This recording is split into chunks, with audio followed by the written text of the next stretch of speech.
Pour poser les choses et prendre les bonnes décisions, rien ne vaut une bonne carte mentale. Bienvenue, vous êtes sur J'ai pas le temps pour ça, le podcast proposé par Éric Boucher. Je vous partage des trucs, des astuces, des outils, des méthodes pour être plus efficace au quotidien et terminer la journée plus tranquillement. En 3 minutes, je ne vais pas vous expliquer les principes de la carte mentale. Pire, on va surtout s'intéresser à un des logiciels qui permet de faire ça, qui s'appelle Xmind. Pourquoi? Parce que il va présenter un certain nombre d'intérêts, parce qu'il est gratuit aussi sur un certain nombre de fonctionnalités, et il fallait bien en choisir un, et celui-ci, je le connais assez bien. De manière générale, effectivement, en termes d'organisation, faire des cartes mentales, y compris papier-crayon, peut être très utile. Là, on va s'intéresser à la version logicielle et ce que cela peut amener en plus. Premier point, on parle d'organisation, on parle de tâches, bien évidemment avec une carte mentale ou avec un outil de carte mentale, encore plus spécifiquement, vous allez pouvoir, par exemple, aller gérer vos différents projets, voire les afficher de manière séquentielle pour déterminer les différentes étapes et les différentes actions. Bien évidemment, qui dit carte mentale ou qui dit outil de carte mentale dit aussi d'autres formats comme du logigramme, comme de l'arbre de décision, et donc pouvoir gérer un certain nombre de choses.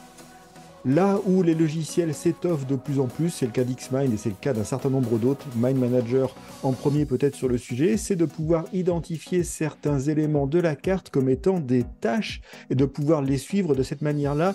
Xmind en est au balbutiement, c'est-à-dire qu'aujourd'hui il permet de trouver, de dire ceci est une tâche et de les filtrer spécifiquement, là où Mind Manager va permettre de déterminer y compris des dates limites, d'assigner des personnes. On est sur un mélange des deux. Là, Xmind, on est sur une carte mentale avec des choses qui sont identifiées comme des tâches. C'est quand même intéressant et vous pouvez quand même filtrer l'affichage de votre carte avec les tâches faites ou non faites. Donc, ça peut quand même aller déjà vous permettre de gérer une liste de tâches avec la carte mentale.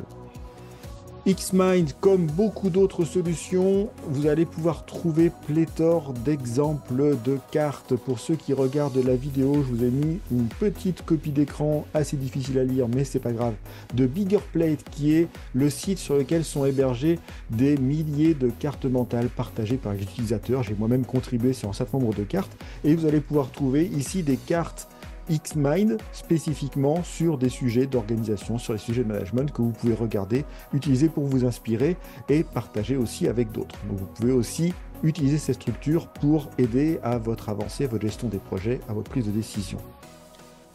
Xmind se décline en plusieurs variantes. Nous avons une version Xmind Works qui est la version en ligne, collaborative. Donc vous pouvez utiliser ces cartes mentales seules, vous pouvez aussi l'utiliser avec d'autres et travailler de manière collaborative à distance sur un sujet.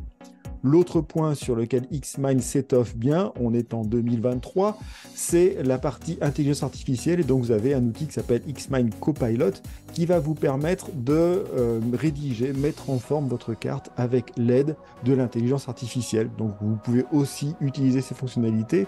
Encore une fois, si on est sur de la planification ou sur de la gestion de projet, identifier certaines tâches à faire aussi avec l'aide de l'IA et ensuite rectifier et avancer.